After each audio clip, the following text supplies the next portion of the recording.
Hey, welcome back to my channel. What you see in front of you is the reads that I had for the last week of September going into the first few days of this month. So I am going to call this video All the Books Monday, and what I hope to do is every Monday show you the books that I read from the previous Monday to the Sunday before I make this video. In this particular case, since we're going into the last week of September, we move into the first 3 days of October, and that's what we're going to talk about in the video. Now, in this picture, you can see 14 book covers. 1, 2, 3, 4, 5, 6, 8, 10, 12, 14. So I read 14 books in this past week, which included Les Miserables, which I did start back in August, but for the sake of the video, we are going to incorporate everything on that you see on these pages. So what you see here again is 14 books, which comes up to 6,184 pages, and that is saying that it's 883 pages per book. Now, in this week, I read maybe 700 pages of Les Miserables, so the page average is off, but we're going to have to go with it for the sake of consistency with what this week represents. This would average out to 441 pages per book. For 6,100 pages divided by 14 books brings us to about 441 pages per book, or 883 pages per day, as I said. So as I ended September, which ended on this side of the planner, I ended at 55 books, which I think brought me to something like 451 books for September, something like that.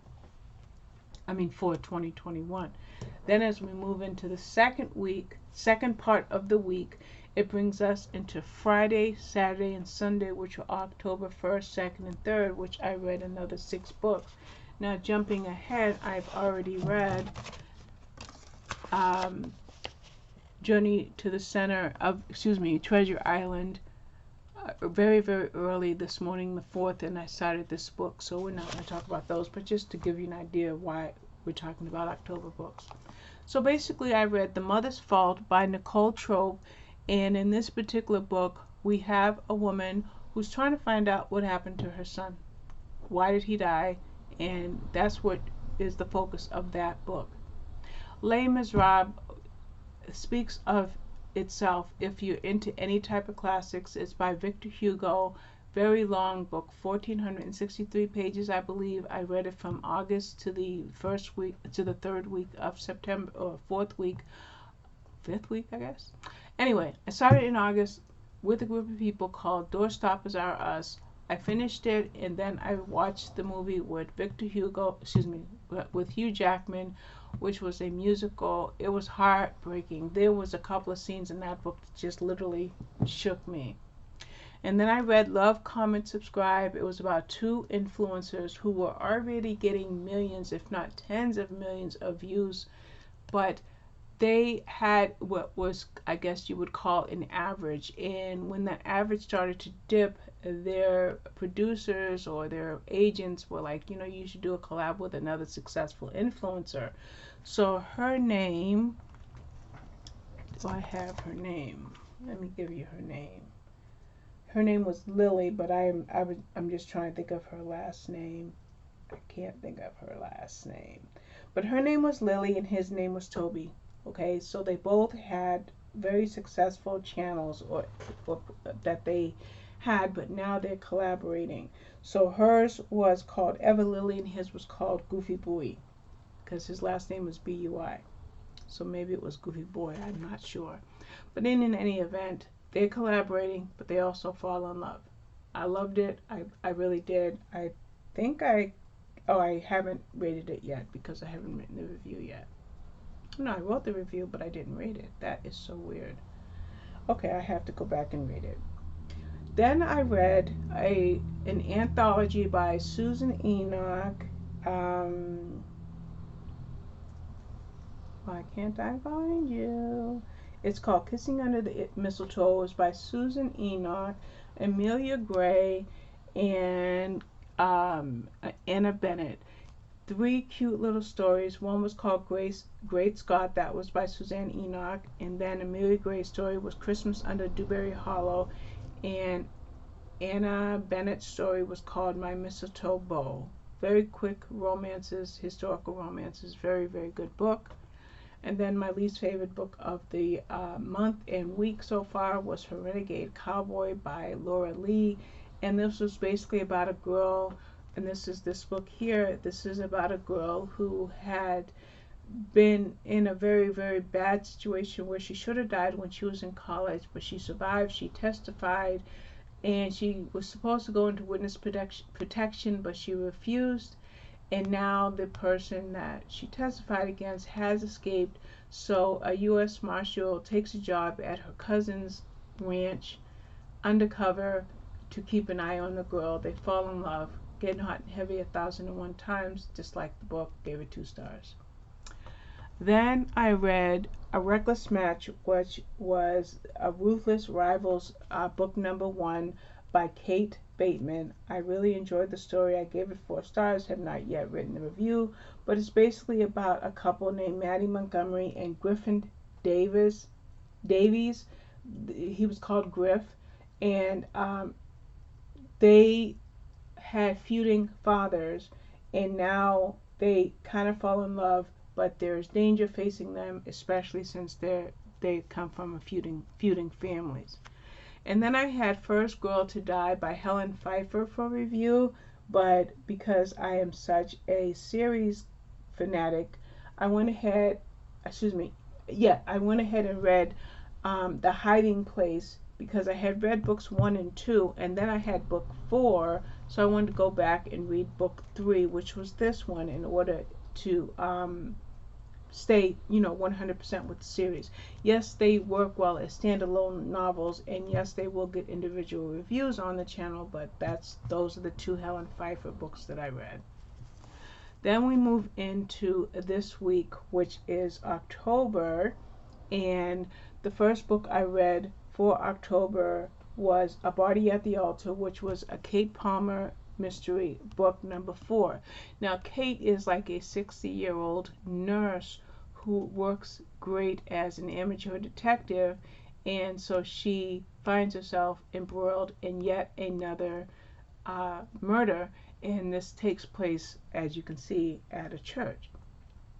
Then I read A Lady in Attendance, and this was a very sweet story. I really liked it. It was by Rachel Fordham, my first book by her. Very sweet historical romance, and I say sweet because it was kind of a slow burn. It was about a woman that had a very, very bad reputation by things that were out of her control. She takes a job as a lady in attendance to a dentist named Dr. Gilbert Watts, and Gilbert is a quiet guy, unmarried, unable to talk to women, but him and Hazel hit it off like wildfire, but there's the trauma that was in her past that they are working on. Then I read this Karen Slaughter book, which was called Pieces of Her. Now, I read 2 of her series before. I love her writing. She's a very gritty writer, so I thought that this might be another crime thriller, but it was more like a women's fiction with mystery in it. I don't know quite how to categorize it, but I really liked it. It was a really, really good story. It was about a woman who was close to her mother. Her parents were divorced, pretty close to her father, but they get involved with somebody that brandished a gun at a mall, and her mother saves, the girl's name is Andrea and the mother's name is Laura, and the mother, Laura, saves Andrea's life, but she does it in a gruesome way, and she slays the guy that had brandished the gun. So now Andrea tries to figure out who her mother was, and now Andrea is on the run. So we have a little bit of a then and now. Very, very long book. I think it was 656 pages. Really, really, really good book. like I said, very long, very, very a good mystery. I found out that it's going to be a Netflix series, which I will be watching. And then I read one of my Dean Koontz books for October, because I'm reading another one now. And this one here was called Dean Koontz Frankenstein, which is Volume 1, Prodigal Son. And what we have is a modern day Frankenstein taking body parts of victims to create an elite population. That's not the right word, but that was a pretty good book. I'm really surprised that I liked it. It would be pretty much kind of like considered to be a horror, I guess. If I want to get the number of pages, let's find out how many pages. It was a pretty long book. It was 496 pages. I was just checking. It was really good. I don't know if I'll read the further books in this series, but that was called Prodigal Son, or Dean Koontz Frankenstein. Then I moved on to Leslie Meyer's Halloween Murder. Now, I read all of Leslie Meyer's books except for this anthology, but I'm trying to work through my NetGalley backlog, and this has been sitting on NetGalley for maybe 2 years. And it was 2 books in one. It was her number 3 book, which was Trick or Treat, and her 16th book, which was Wicked Witch Murder. And I'm not crazy about anything to do with Halloween at all, but like I said, I've got a NetGalley queue I'm trying to get through. So that was Halloween Murder by Leslie Meyer. And then the last book I read for this week was A Journey to the Center of the Earth by Jules Verne. This was pretty much to match a prompt or criteria in one of the monthly challenges that I'm doing, but it was very, very, very good.